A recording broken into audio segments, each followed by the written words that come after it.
The other question is, what are the legalities of taking up VC? So this is some of I have tried to cover this at a very macro level. The first question is, what is the difference between a term sheet and an agreement? Term sheets are typically not binding, agreements are binding.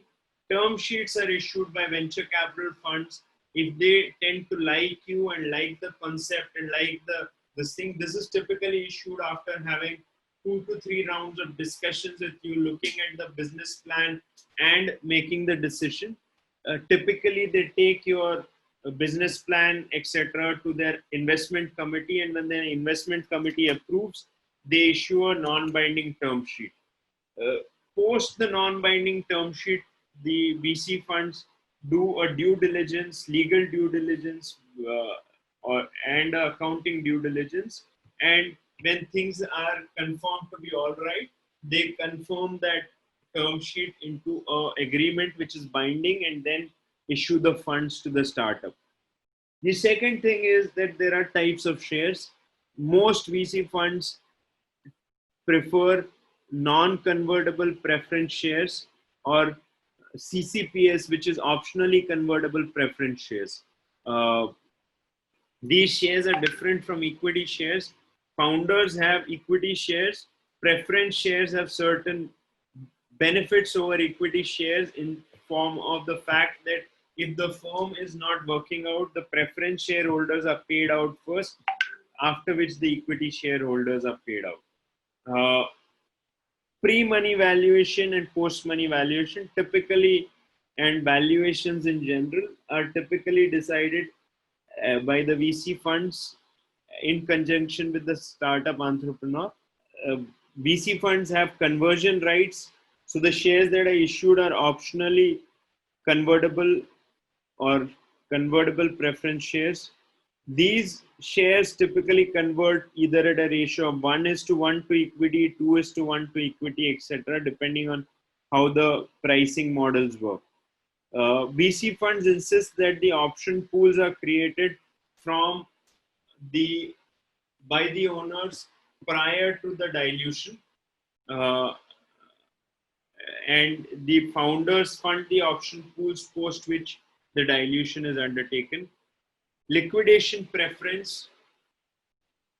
Liquidation preference means that when the firm is supposed shutting down or is sold out, the first proceeds are paid to the venture capital funds, and some of the times the liquidation preference has clauses which says that there is a 25 to 35% IRR which is imposed, which is to be paid first before the founders can take out their equity share outcomes. Participating preference means that once the funds are paid out, any gains above the usual IRR are also retained by the equity, by the preference shareholders. This is a typical clause which is there, which is standard. Anti-dilution rights are typically involved, where if the next round happens at a lower valuation than the previous round, anti-dilution clauses kick in.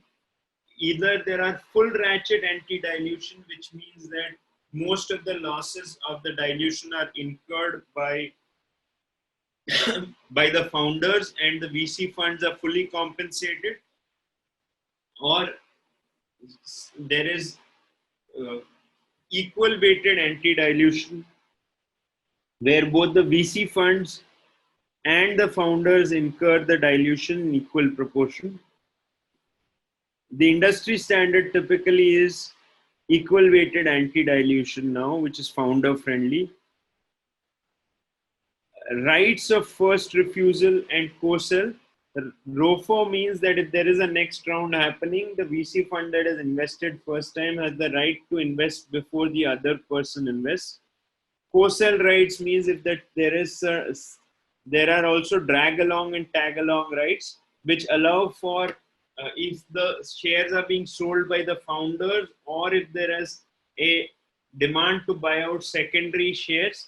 The venture funds that have initially invested can offload their shares.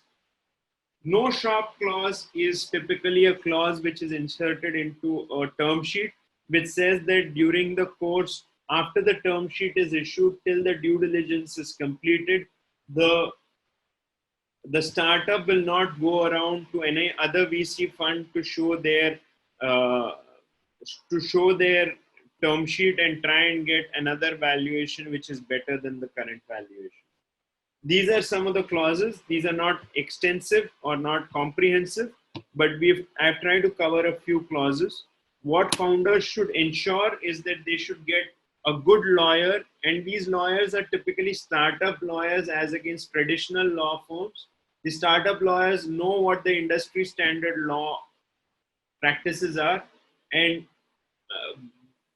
founders should not typically try and get non-standard, should not try and sign things which are not standard or too much in favor of founders or too much in favor of VC funds.